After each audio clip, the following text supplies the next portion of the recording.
Saúdo os irmãos com a paz do Senhor Jesus, amém? Amém? Irmãos, motivo de muita alegria aqui estamos nesta noite, nesta oportunidade a qual o Senhor nos preparou. Cada um de nós nesta noite temos uma oportunidade de adorar e bendizer o nome de Jesus, e eu quero te convidar a aproveitar esta oportunidade. Você que trouxe a sua Bíblia, abra ela comigo no Evangelho segundo escreveu Lucas, capítulo de número 1. Eu quero louvar a Deus pela vida do missionário Isaac, sua esposa. Que Deus continue abençoando esta família, esta casa. Que Deus continue dando forças nesta obra. Eu quero louvar a Deus pela vida do pastor Carlinhos, juntamente com a sua esposa, a irmã Débora. Ouvi falar muito bem do Senhor. Glória a Deus por esse ministério. Glória a Deus por esta casa de oração. Meus irmãos, eu estou acompanhado da minha esposa, a irmã Bianca. Ela que vem comigo, que labuta comigo, é ela que sofre comigo, é ela que chora comigo, e eu louvo a Deus pela vida dela. Missionário Isaac, há quem diga que a esposa é 10% ou 50% do ministério de um homem. Eu costumo dizer que a minha é 90% do meu ministério. Amém, meus irmãos? Quantos acharam Evangelho de Lucas, capítulo de número 1? Eu não quero de maneira alguma enfadar os irmãos. Quero desde já pedir perdão também pelo meu atraso. Nosso carro acabou furando o pneu. Mas eu creio que a obra de Deus será completa nesta noite. Amém? Evangelho segundo escreveu Lucas, capítulo de número 1, verso 80. Diz assim a santa palavra de Deus: e o menino crescia e se robustecia em espírito, e esteve nos desertos até ao dia em que havia de mostrar-se a Israel. Amém, irmãos? Podeis assentar nesta noite.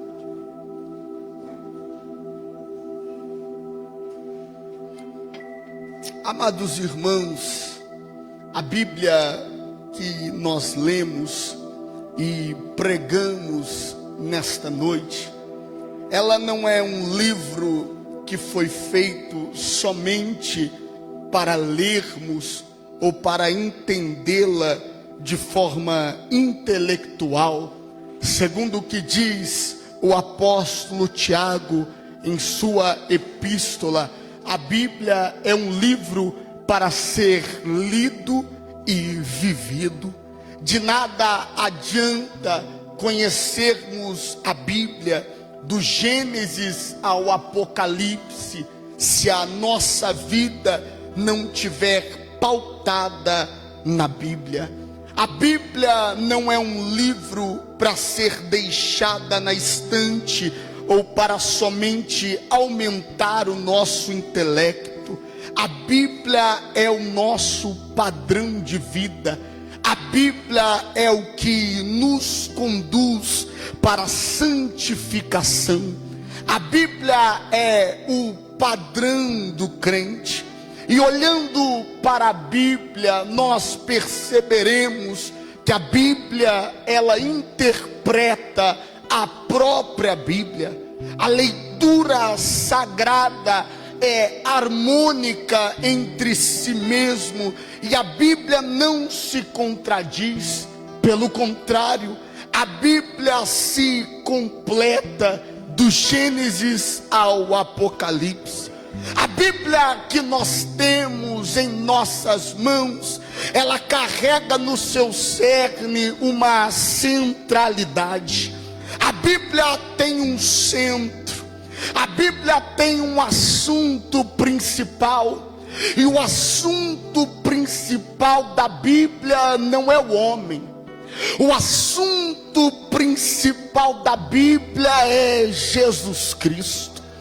É verdade, a instrumentalidade do nosso culto é para Ele. É verdade, o louvor e adoração do nosso culto é para para Ele.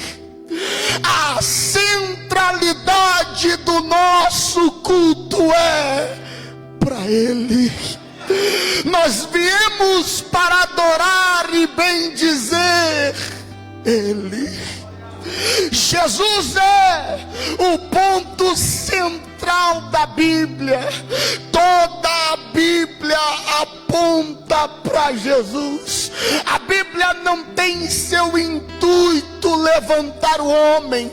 É por isso que a Bíblia não é antropocêntrica.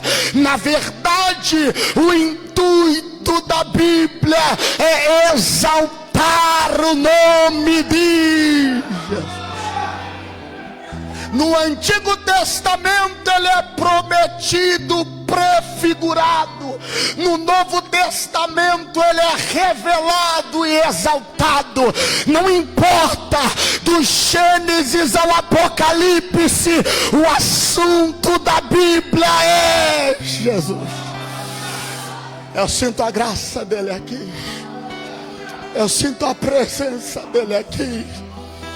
Eu sinto ele aqui neste lugar. Por isso, não há nada que o homem possa fazer ou ser, porque ele disse no Evangelho de João, capítulo 15, verso 5: eu sou a videira, vós a vara.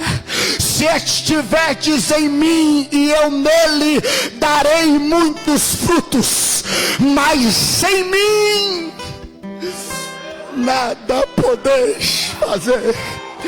Se Jesus não está no culto, não acontece nada. Se Jesus não usa o cantor, não acontece nada. Se Jesus não usa o pregador, não acontece nada. Mas eu louvo a Jesus nesta noite, porque quando eu pisei o pé nesta casa, eu já senti a pressa.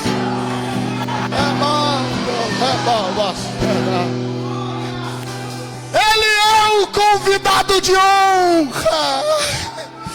Ele é adorado no nosso meio. Nós viemos para adorar e exaltar o nome. Jesus não foi o plano B de Deus. Porque a primeira epístola de Pedro, capítulo 1, verso 20, diz que a cruz já estava preparada antes da fundação do mundo. Ele está em toda a Bíblia.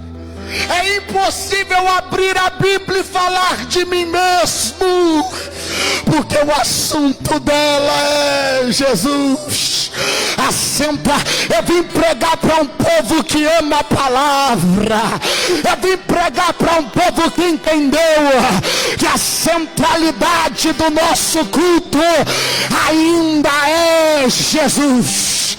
Jesus, Jesus, Jesus, Jesus. Nós saímos da nossa casa, não foi para olhar a roupa não, nós viemos para adorar.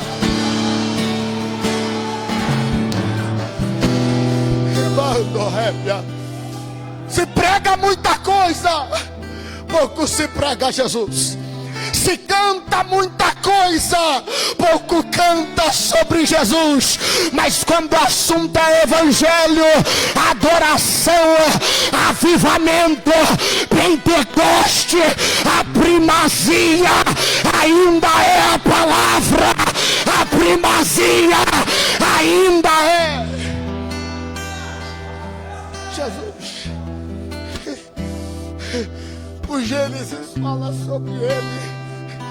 Ele é a semente da mulher que esmagará a cabeça da serpente.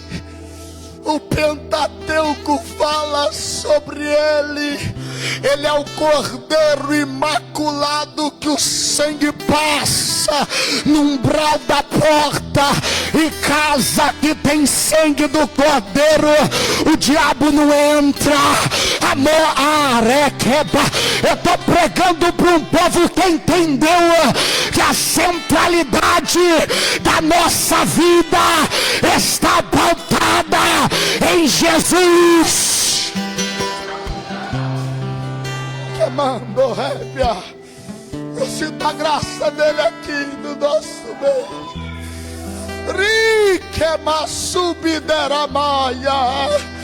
Nós não estamos aqui porque somos melhor do que quem está lá fora, não. Nós estamos aqui pela graça de Jesus. É a graça de Jesus. Alguém prega, é a graça de Jesus. Alguém louva, é a graça de Jesus. Alguém marcha, é a graça de Jesus. É a graça de Jesus. É Massubideque, amando Rébia. O tabernáculo aponta para Jesus. É por isso que ele tinha somente uma entrada. É porque Jesus disse no Evangelho de João, capítulo 14, verso 6: eu sou o caminho, a verdade e a vida. Ninguém vem. Não preste atenção nisso aqui. Ele disse: ninguém vem ao Pai senão a mim. Ele é o nosso mediador. Ele é o nosso intermediário, que é maua. Ele é o acesso que foi rasgado para alguém adorar. Levante a mão. Eu estou sentindo graça dele aqui. Eu estou sentindo a presença dele aqui. Porque enquanto alguém adora, o meu Jesus está quebrando o laço. Requemau serabaya.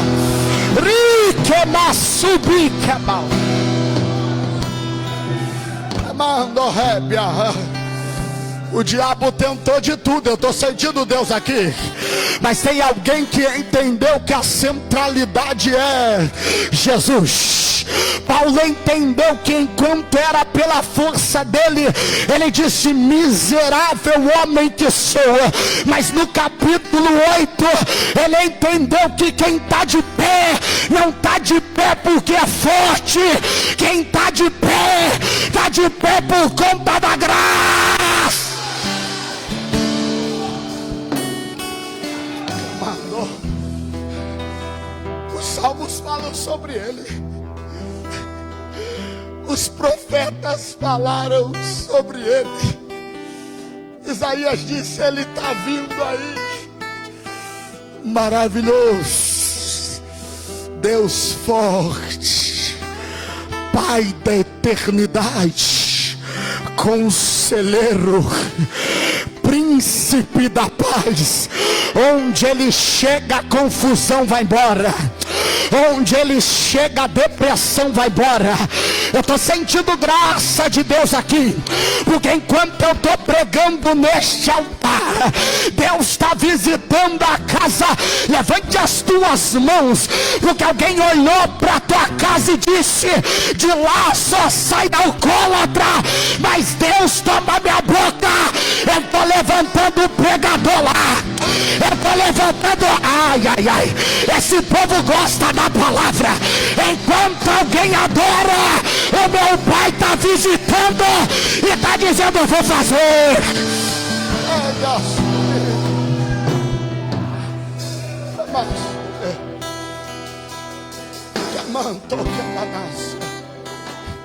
Perceba,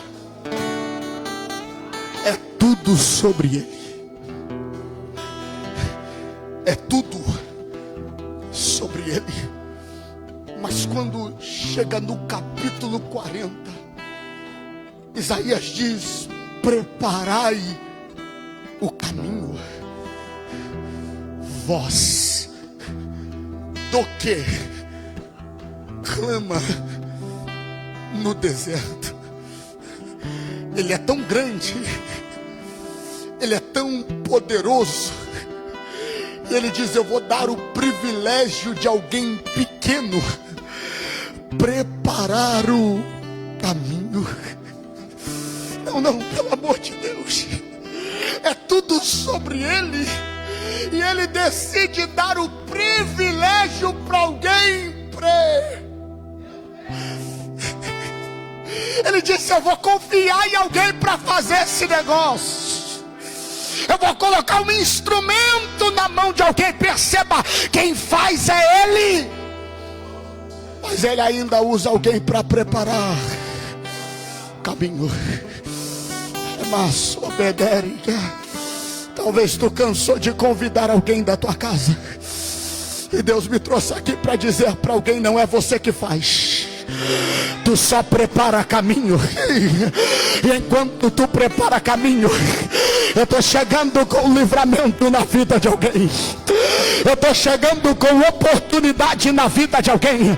Deus está tratando um missionário aqui hoje, porque alguém acha que fazer a obra é somente andar de avião. Mas Paulo disse para Timóteo: pregue a palavra em tempo, fora de tempo. Pregue a palavra. Eu estou pregando para alguém que Deus está dizendo: abre a boca para falar. Abre a boca. Ele está aqui. Ele está aqui no nosso meio. Ele é grande, mas usa alguém que é pequeno. Ele é caminho, mas usa alguém como o arauto. Ele é verdade e tudo pode, mas usa alguém que nada pode fazer. Ele é vida, mas ele ainda está procurando uma voz. E voz não tem na sua natureza ser vista. Quem é chamado para preparar caminho não gera reconhecimento, porque voz não foi feita para ser vista, voz foi feita para ser ouvida. Deus está levantando uma geração aqui nesta noite. Ele está dizendo: alguém vai ouvir a tua voz, alguém vai ouvir a tua voz, alguém vai ter que ouvir.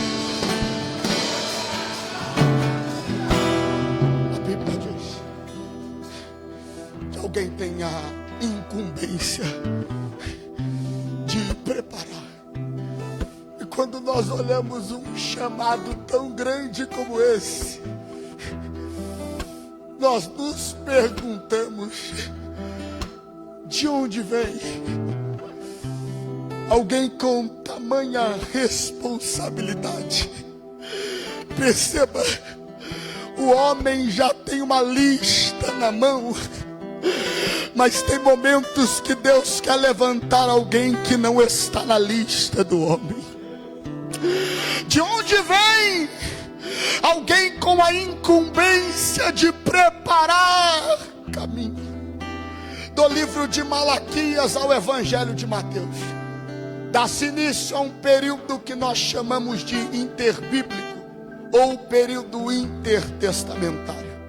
Diz a história que por 400 anos houve-se um longo silêncio sobre a terra. Deus não capacitou ninguém para profetizar canonicamente. Como a palavra é dele e ele entrega a palavra para quem ele quer, o nosso Deus achou por bem silêncio. É neste cenário que o Evangelho de Lucas começa a ser escrito no capítulo de número 1. Em um tempo que não tem profecia, em um tempo que não tem nada palpável, em um tempo que não tem novidade. O texto diz que existia um casal.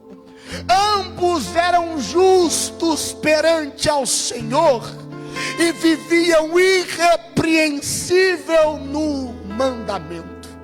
Não tem profecia, não tem nada palpável, mas alguém ainda entendeu que o que importa é ter palavra. Que que é mal assim. É silêncio. Não tem novidade. Vai piorar. O texto diz que eles carregam um sonho. E nesse sonho eles têm que lidar com o não. Pregador, qual é o sonho eles querem gerar? Mas o texto diz que eles não podem. Primeiro, porque ela é estéril. Segundo, porque ambos são avançados de idade. Não tem nada de novo. Não tem sonho realizado. Mas alguém ainda é justo. Que é massa. Calma aí, pelo amor de Deus. Não tem novidade, mas alguém ainda vive de maneira justa. E o justo aqui, do grego dikaios, do hebraico yasher, significa não somente fazer o que dá certo, mas ter coragem de fazer o que é certo. Alguém olhou a falta de novidade e entendeu que precisa continuar adorando. Não tem profecia, não tem novidade, não tem sonho e ainda tem um culto marcado.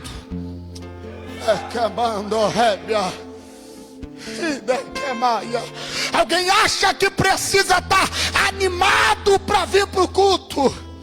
Culto é lugar de gente que vem quebrada, mas mesmo quebrada não deixa de adorar. Eu estou pregando para um povo que não veio adorar aquilo que ele faz. Eu estou pregando para um povo que decidiu adorar por aquilo que ele é. Eu estou sentindo graça de Deus aqui, porque muitos não tiveram uma semana, um começo de semana bom, mas disse: nada vai me impedir de prestar culto para Ele. Eu vou adorar. Gente, pelo amor de Deus, não tem, ninguém está vendo nada, e ainda tem um sonho dentro de casa, e ainda tem um culto marcado. E o diabo disse: agora ela vai parar, agora ele vai desistir do ministério. Mas terça-feira está ele de novo, pegando a Bíblia na mão e dizendo: eu vou mais uma vez, eu vou adorar mais uma vez. Perceba, alguém consegue ser sem ter, e tem gente esperando ter para começar a ser. Mas alguém entendeu que não é sobre aquilo que eu tenho, é sobre aquilo que eu sou. Pregador, o que eu sou adorador, e adorador não precisa de porta aberta para dar glória. Adorador não precisa requebrando. Eu estou pregando para um povo que veio a adorar. Demando que massa, riquemando rébia. Porque quando sobra todo mundo quer. Mas Jesus está dizendo: eu estou permitindo algumas coisas, porque o deserto ainda revela caráter de adorador. Tem um povo sendo prensado na moinha, mas enquanto é prensado na moinha, está soltando azeite para alguém. É Deus dizendo: eu ainda não fiz na tua casa, mas te uso para falar que eu vou fazer. Eu ainda não fiz na vida do teu filho, mas toma a tua boca para profetizar. Abre a boca para adorar. Que é mal, porque Deus tem surpresa.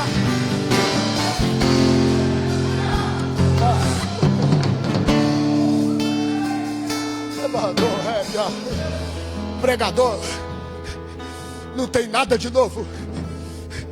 O sonho está frustrado. Então, se eu entro no culto, eu entro com a primazia de receber. Mas o texto diz que Zacarias tem ordem sacerdotal. E a Bíblia diz que ele entra no culto para oferecer. Pregador, como assim? Não tem novidade, não tem sonho realizado, e eu ainda entro para oferecer. Vai piorar, porque tem gente lá fora que não tem coragem de entrar, e tu quebrado dentro tem que oferecer por alguém que não veio. É Deus dizendo: eu usando a tua dor para curar alguém, porque existe um povo aqui nesta noite que decidiu vir adorar, independente da circunstância. Eu vou adorar. Se a porta se abrir, eu vou adorar. Se a porta se fechar, eu vou adorar, porque eu sou adorado. Mas obedece.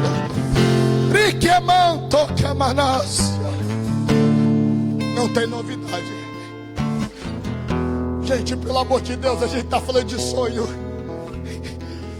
Tu já viu que o sonho causa em alguém? Nós sabemos, a nossa esperança é o céu, mas nós ainda estamos na terra. E a gente sonha, ainda mais com uma criança. Tu já viu como criança traz alegria? Deixa eu conjecturar, pelo amor de Deus. Alguém saiu na porta de casa e viu as crianças correndo. E o culto marcado. E eu não vou pela emoção que eu sinto, eu vou porque eu tenho compromisso com o culto. E o diabo dizendo assim: tu vai lá de novo. Faz tanto tempo que tu sai daqui com essa Bíblia na mão e não acontece nada. E alguém está dizendo: eu não vivo pelo que o homem fala, eu vivo pelo que o céu me falou. E pode passar o tempo que for, a promessa de Jesus ainda está de pé. Porque a Bíblia diz: Deus não é homem para que minta, e nem filho do homem para que se arrependa. Eu estou pregando para um povo que está quebrado, mas a palavra de Deus desta noite é: a promessa ainda está de pé. A promessa ainda está de pé. Eu vou de novo. Alguém vai viver a totalidade da promessa. Alguém vai desfrutar da totalidade da promessa. Queimando rébia, riquema subi, queimando ré, riquema subia. Nem mesmo o deserto impede alguém de adorar. Nem mesmo o não que bateu na porta impede alguém de adorar. Alguém adora porque sabe da onde foi tirado, e não importa aquilo que ele vai fazer, porque eu já sou grato por aquilo que ele já fez. Eu estou sentindo graça de Deus aqui para pregar para um povo que é interessado, porque no evangelho não recebe quem é interesseiro, mas tem um povo que veio atrás de presença. Eu vim de Taubaté com uma palavra profética para a tua vida. Onde tem presença tem milagre. Onde tem presença tem milagre. Onde tem presença.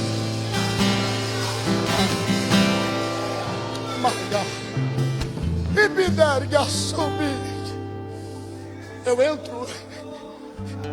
Pecador a gente não recebe dentro, é claro que recebe. Esse é o lugar que a gente recebe, mas o princípio primário do culto nunca foi receber. O princípio primário do culto sempre foi oferecer. É por isso que alguém não entende: eu não gostei do culto, mas o culto é para Jesus. A gente vem para oferecer, e Ele é tão misericordioso que enquanto a gente oferece, a gente recebe. Enquanto a gente adora, Ele faz a obra. Enquanto a gente canta, Ele cuida dos nossos. Enquanto alguém levanta a mão, por que, pregador? Porque mão levantada é sinal de vitória. Enquanto alguém levanta a mão, Deus está fazendo algo nesta noite. Tem cadeia sendo quebrada aqui, tem cadeia sendo quebrada ali, e Deus está dizendo: eu estou movimentando o rumo dessa cidade para dar vitória para alguém. E que manto rébia, leprocondo remando rébia súbia. Ele está aqui do nosso meio dizendo: eu só vou se eu for prioridade. Porque quando eu sou prioridade, não falta nada na tua casa, não falta nada no teu casamento. Eu estou te ensinando que o segredo não está na porta aberta. Eu estou te ensinando que o segredo está no dono da porta. Porque quem anda com Ele não briga por chave. Atos dos Apóstolos, capítulo 12. Enquanto Pedro andava, a porta se abria. Ai, requemaia. Enquanto os crentes andam, a porta vai. Ele está aqui.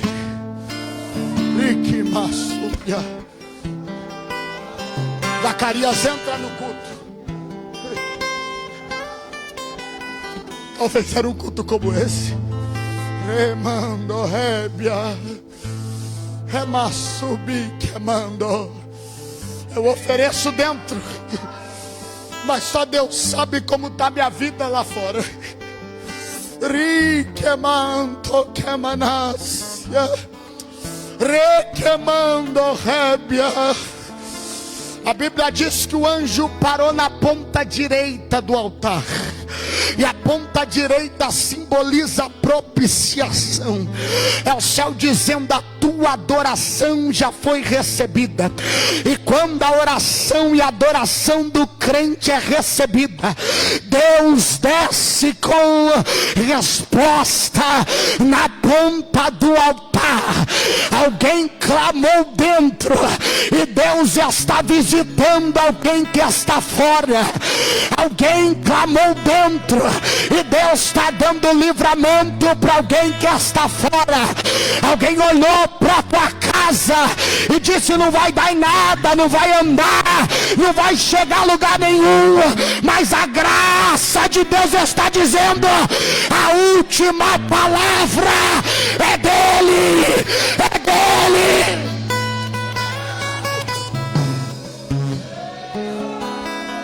Remando. Zacarias, não temas. Não, eu vou de novo. Zacarias, não temas. Deus ouviu a tua oração. Deus ouviu a tua oração. Deus ouviu a tua oração. A tua mulher dará luz a um filho, e o nome dele será João. É Deus dizendo para Zacarias, quando ele entra no culto com o intuito de adorar, ele não sabe, mas a bênção dele já tem até nome. Ele não sabe, mas a vitória dele já tem até endereço. Para alguém é impossível, para a medicina não tem mais jeito, mas Deus está abrindo portas, requemando rébia. Alguém aqui nesta casa que vai... Eu estou sentindo Deus aqui. Levante as tuas mãos, pelo amor de Deus, porque alguém aqui que vai começar a gerar um projeto novo na conta deste altar. E a palavra de Deus desta noite é: este projeto já tem nome, este projeto já tem CEP, este projeto já tem até endereço. Eu te trouxe aqui para dizer que eu tenho poder. Rebaia, riquema, subi, queimando rébia. Ele é especialista em ouvir a oração de quem está dentro e visitar alguém que está fora. Zacarias está dentro, Isabel está fora, mas o anjo que fala dentro é do Deus que dá vitória fora. Requemando rébia, recabancho quemanastia, é um Deus de vitória. Já tem data, já tem endereço. De que manto que manassa, o menino nasce, remanto rébia. Tu percebe, o chamado é tão grande sobre a vida dele. Ele já nasceu com um chamado, e é por isso que a luta é travada até no nascimento, porque tem alguém que sabe que Deus vai usar e está fazendo tudo para impedir. Mas quando Deus coloca a mão, não há diabo que se levante, não há demônio que se levante, não há entidade que possa deter. Quando Deus levanta a mão sobre a vida de alguém que tem um chamado, Ele se responsabiliza. É Deus dizendo para alguém nesta noite: eu já estou cuidando de tudo, eu já estou velando por tudo, eu já estou guiando em tudo, eu já estou trabalhando em tudo. Há algo que saiu do controle do homem, mas Deus está dizendo: está no controle e na palma das minhas. É remando rébia, riquemando quemanácia. O menino será grande, não beberá vinho, nem bebida forte. Perceba, este é um voto do Nazireu, mas a Bíblia está nos ensinando: todo grande chamado custará de nós um não. Todo aquele que foi chamado precisa entender o peso da renúncia. Todo aquele que Deus chama precisa entender o peso da renúncia. O chamado é grande, mas o não terá que ser também, porque atrás de um grande chamado, alguém com coragem para renunciar. Quando chega o momento do menino, a Bíblia diz: e o menino crescia. Alguém olha e diz que é menino, mas o texto diz que ele está crescendo. Alguém olha e diz que não tem tamanho, mas o texto diz: ele está crescendo. Ele está crescendo. Por quê, pregador? Porque todo chamado exige um tempo de preparo, e quem não senta para ouvir nunca estará apto para falar. Eu aprendi, vou pregar hoje aqui: é melhor estar preparado e não ter oportunidade do que ter oportunidade e não estar preparado. Alguém está olhando e está dizendo: está morto, mas Deus está dizendo: está crescendo, está crescendo, está crescendo, está crescendo, está crescendo, e Deus vai levantar. Requemar a cena. Quando Deus quer esconder alguém, ninguém apresenta. Eu vou de novo. Quando Deus quer esconder alguém, ninguém apresenta. Mas quando Deus quer apresentar alguém, o texto diz: até o dia em que havia te mostrasse a Israel. Eu estou pregando para alguém nesta noite, que alguém olhou e disse: deve estar morto. Remanto que amanácia. E Deus está dizendo: está crescendo, está crescendo, está crescendo. E quando chegar o dia, eu vou profetizar sobre esta casa, porque Deus está levantando o pregador da palavra aqui. Deus está levantando missionário aqui. Deus está levantando obreiro aqui. E alguém disse: como é que pode? Parece que está morto, mas Deus está dizendo: é um esconderijo que eu preparei para te levantar. Requemando rébia, eu vejo riquemácia, uma grande escola de profeta neste lugar. E alguém disse: onde eu for, eu vou chamar Eliseu para estar junto. Elebando rébia súbia, mas eu vou aprender esse negócio. Remando rébia queimando que requema súbia camanto que manaia. Porque enquanto alguém está aprendendo dentro, alguém olhou e disse: eu vou fazer para a obra crescer, eu vou fazer para todo mundo ganhar, eu vou levantar o esparré queimando.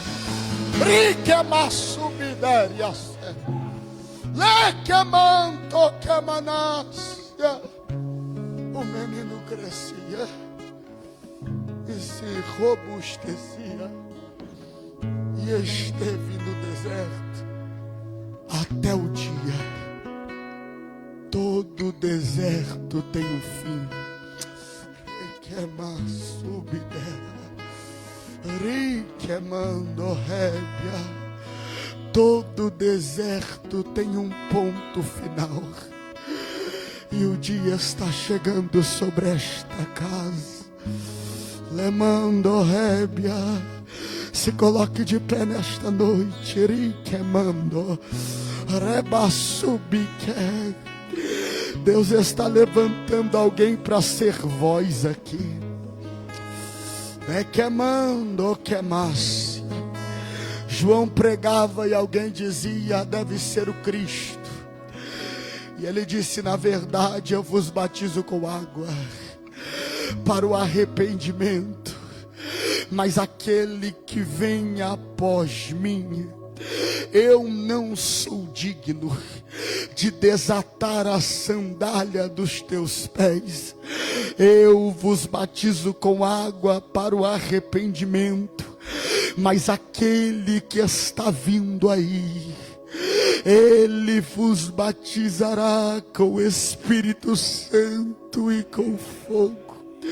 Perceba, alguém entende que não é digno, mas carrega uma mensagem dizendo: ele está vindo aí. Eu não sei como tu entrou aqui nesta noite, mas tu vai sair daqui carregando uma mensagem. Ele está vindo aí. Ele está vindo aí. Remando rébia, riquema subidera. Porque tem alguém da tua parentela que precisa ouvir. Remanto. E Deus não trará profeta de fora. Riquema subia. Ele levantará alguém aqui com autoridade para falar. Recamando quemanácia. Deus está levantando arautos de guerra aqui nesta noite. Riquema subia queimando. Alguém sairá daqui carregando uma palavra profética. E através da tua vida, Deus há de ir ao encontro de alguém. E esta cadeira do teu lado, ela já tem um nome preparado para alguém sentar. Requemando rébia súbia. Deus está levantando mensageiros para a tua